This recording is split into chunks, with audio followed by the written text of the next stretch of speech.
पिछले वीडियो में मैंने आपको बिहार के सिलेबस के बारे में बताया था। इस वीडियो में मैं उसी सिलेबस का पहला लेसन बिहार का परिचय कराऊंगी आपको, और मैं कोशिश करूंगी कि मैं इसे आपको मैप के माध्यम से समझा सकूं। और मेरी आपसे एक रिक्वेस्ट है कि जब मैं इस टॉपिक को समझा रही हूं उस समय आप नोट डाउन ना करें कुछ भी, आप सिर्फ इस मैप के थ्रू समझें, क्योंकि मैं चाहती हूँ कि मैं इसे मैप के थ्रू ही समझा सकूँ।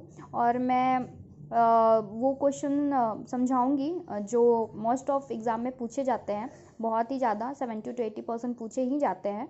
और जब मैं इसका दूसरा पार्ट लेके आऊँगी बिहार का परिचय का, तो उसमें मैं सिर्फ आपको प्रीवियस ईयर क्वेश्चन और मेरे खुद के जो सेट किए हुए क्वेश्चंस हैं मैं वो आपको वो करवा दूँगी, जिससे आपको क्वेश्चन के फॉर्म में आपके पास एक नोट्स मिल जाएगा। वो आपको नोट्स बनाने की ज़रूरत नहीं होगी बिहार की, वो क्वेश्चन के फॉर्म में ही आपको नोट्स अवेलेबल हो जाएगा।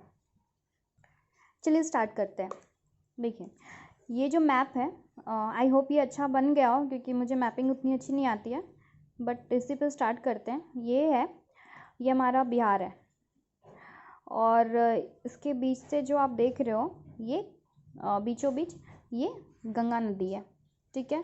और ये जो गंगा नदी है ये बिहार में 445 किलोमीटर जो है ट्रैवल करती है। इसके नॉर्थ में नेपाल है, वेस्ट में यूपी है, साउथ में झारखंड है, और ईस्ट में वेस्ट बंगाल है, ठीक है। तो सबसे पहला एक क्वेश्चन आता है कि बिहार जो है अपनी सीमाओं को कितने राज्यों के साथ शेयर करता है। तो बहुत लोग 4 मार देते हैं, but 4 is a wrong answer, 3 होना चाहिए, क्योंकि ये जो नॉर्थ में जो सीमा अपना ये शेयर कर रहा है ये नेपाल के साथ कर रहा है, ठीक है। और नेपाल राज्य नहीं, वो एक देश है। और इधर जो वेस्ट में कर रहा है वो यूपी के साथ कर रहा है, जो कि एक राज्य है। और इधर साउथ में झारखंड के साथ कर रहा है, ये भी एक राज्य है।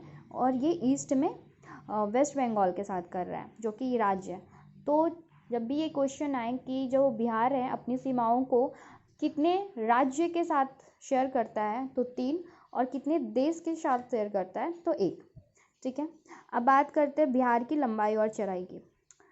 तो बिहार की जो लेंथ है वो 345 किलोमीटर है, ठीक है।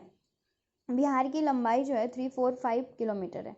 बिहार की लंबाई जो है वो इसका शेप जो है आयताकार है। और आपको मैं एक चीज़ सजेस्ट करूँगी कि जो आप ये लंबाई याद करते हो ये आप 345 इस तरीके से ही याद करो, इसलिए क्योंकि जो बीपीएससी एग्ज़ाम है उसमें क्वेश्चन जो जब वो सेट करते हैं तो वो 345 का भी ऑप्शन देते हैं, 354 का भी ऑप्शन देते हैं। तो आपको ये तो पता होगा, आपको आंसर आता भी होगा, फिर भी आप रॉन्ग करके वहाँ पे चले आओगे। रीज़न इसके पीछे ये है कि आपको वहाँ पे कन्फ्यूज़न हो जाएगी कि 354 होगा या 345 होगा।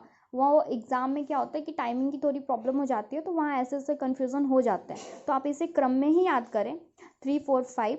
और बिहार की जो चौड़ाई है वो 483 किलोमीटर्स है, ठीक है। इसकी चौड़ाई 483 किलोमीटर्स है। इसकी लंबाई से अधिक इसकी चौड़ाई है, इसीलिए इसका शेप आयताकार है।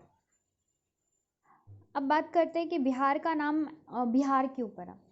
तो मगध काल में यहाँ पे बहुत सारे बौद्ध भिक्षु पाए जाते थे, और विहार जो नाम था वो बौद्ध भिक्षु के निवास स्थल को हम लोग विहार कहते थे। तो विहार विहार कहते कहते एक नया वर्ड निकल के आया बिहार। तो इसी सेंस पे बिहार का नाम बिहार पड़ा। मुगल काल में बिहार को बंगाल का अंग बना दिया गया था। फिर दिल्ली दरबार की घोषणा की गई। आपको पता होगा कि दिल्ली दरबार की घोषणा आप लोगों ने हिस्ट्री में पढ़ा होगा। दिल्ली दरबार की घोषणा 1911 में हुई थी। उस समय पे ये घोषणा की गई थी कि बिहार को बंगाल से अलग कर दिया जाएगा। तो 1 अप्रैल 1912 को बिहार को बंगाल से अलग कर दिया गया, पृथक कर दिया गया। उस समय जब बिहार बंगाल से अलग हुआ था तो वह उस समय झारखंड, उड़ीसा और सब बिहार के अंतर्गत ही आते थे। लेकिन 1936 में उड़ीसा फिर बिहार से अलग हो गया। उसके बाद फिर 15 नवंबर 2000 को बिहार झारखंड से अलग हो गया। जब बिहार झारखंड से अलग हुआ तो इस बिहार के बहुत सारे खनिज संसाधन वाले जो इलाके हैं वो झारखंड के पास चले गए और बिहार का जो खनिज संसाधन था वो काफ़ी धीमी गति पे पड़ गया। खनिज यहाँ बिल्कुल भी नहीं रहा। यहाँ पे जो आप देख रहे हैं ये एरिया जो झारखंड से लगा है, यहाँ पे ही बिहार के कुछ ज़िलों में थोड़े बहुत खनिज पाए जाते हैं। तो जितने भी इंडस्ट्रियल प्लांट थे, जितने भी फैक्ट्रीज थे, इंडस्ट्रियल फैक्ट्रीज, वो सब झारखंड के पास चले गए। खनिज संसाधन की बिहार के पास उपलब्धता कम हो गई। और बात करते हैं, क्वेश्चन और भी आता है कि आखिर 15 नवंबर को ही क्यों झारखंड बिहार से अलग हुआ।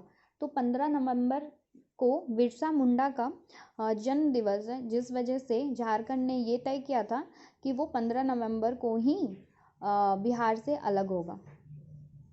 ये भी एक क्वेश्चन पूछा जाएगा कि वर्तमान बिहार कब स्वरूप में आया। तो इसका आंसर होगा वर्तमान बिहार 15 नवंबर 2000 को स्वरूप में आया। अब बात करते हैं बिहार की क्षेत्रफल की। तो बिहार का जो क्षेत्रफल है वो 94163 वर्ग किलोमीटर है। भारत के राज्यों में जो इसका क्रम है वो 13वां है। और ये जो है पूरे भारत में बिहार का जो क्षेत्रफल है वो 2.86 है। बिहार में प्रमंडल की संख्या 9 है, जिलों की संख्या 38 है, अनुमंडल की संख्या 101 है और प्रखंड की संख्या 534 है।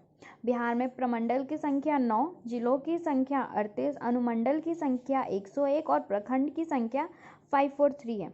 प्रमंडल क्या होते हैं, जिले क्या होते हैं, अनुमंडल क्या होते हैं और प्रखंड क्या होते हैं, ये सब मैं आपको जब पॉलिटी की क्लासेस लूँगी, पॉलिटी की जो मैं सिलेबस वहाँ पे कंप्लीट करवाऊँगी पॉलिटी की, मैं वहाँ पे आपको इन सब को डिटेल में आपको बता दूँगी। अब बात करते हैं कि राजकीय पशु, राष्ट्रीय पक्षी, इन सब चीज़ों के बारे में। और यहाँ से एक क्वेश्चन अवश्य आता है। तो बिहार का जो राजकीय पशु है वो बैल है, राजकीय पक्षी गौरैया है, राजकीय मछली देसी मांगूर है, राजकीय चिन्ह बोधि वृक्ष है, प्रथम भाषा जो है, राजकीय प्रथम भाषा जो है वो हिंदी है, द्वितीय राज्य भाषा जो है वो उर्दू है और राजकीय फूल जो है वो गेंदा है। अब आते हैं बिहार दिवस। यहाँ से क्वेश्चन आते हैं बिहार दिवस से। बिहार दिवस जो है वो 22 मार्च को मनाया जाता है। तो पहले ये क्वेश्चन आते थे कि बिहार दिवस कब मनाया जाता है, तो 22 मार्च को। लेकिन अब बीपीएससी ने थोड़ा पैटर्न चेंज किया है इस क्वेश्चन को लेके। वो अभी ऐसा पूछते हैं कि इस बार बिहार दिवस का या 2019 में या 2017 में या 18 में बिहार दिवस का थीम क्या है। तो आप इसे अवश्य देख लें, ये करंट अफेयर के रूप में आ जाते हैं कि 2020 में बिहार दिवस का थीम क्या होगा या क्या था, ठीक है। और एक क्वेश्चन और आते हैं कि जो बिहार दिवस है ये कब से स्टार्ट हुआ, जो बिहार दिवस समारोह कब से मनना स्टार्ट हुआ। तो ये नीतीश गवर्नमेंट जब आए थे तब से ये स्टार्ट हुआ था। अब बात करते हैं सबसे बड़ा जिला और सबसे छोटा जिला, जनसंख्या की दृष्टि से और क्षेत्रफल की दृष्टि से। तो जनसंख्या की दृष्टि से सबसे बड़ा जिला पटना है, सबसे छोटा जिला शेखपुरा है और क्षेत्रफल की दृष्टि से सबसे बड़ा जिला पश्चिमी चंपारण है और सबसे छोटा जिला शिवहर है। तो अंत में अब देख लेते हैं कि बिहार राज्य को किन किन नामों से, किन किन युगों में किन नामों से बुलाया जाता था। तो वैदिक युग में बिहार का नाम प्राच्य या पूर्व प्रदेश था। मौर्य काल में बिहार का नाम मगध था। गुप्त काल में बिहार का नाम मगध था। मुस्लिम काल में बिहार का नाम बिहारी था। क्योंकि बिहार का नाम मैंने आपको पहले ही बता दिया है कि बिहार क्यों पड़ा, क्योंकि यहाँ पे बौद्ध भिक्षुकों की ज़्यादा संख्या थी। उनके निवास स्थल को विहार कहते थे, जिस वजह से विहार विहार कहते कहते एक नया वर्ड निकल के आया बिहार, इस वजह से बिहार का नाम बिहार पड़ा। तो कल अब हम लोग देख लेंगे कि इससे किस टाइप के क्वेश्चन पूछे जाते हैं एग्ज़ाम में, और क्वेश्चन के थ्रू मैं आपको नोट्स भी प्रोवाइड कर दूँगी।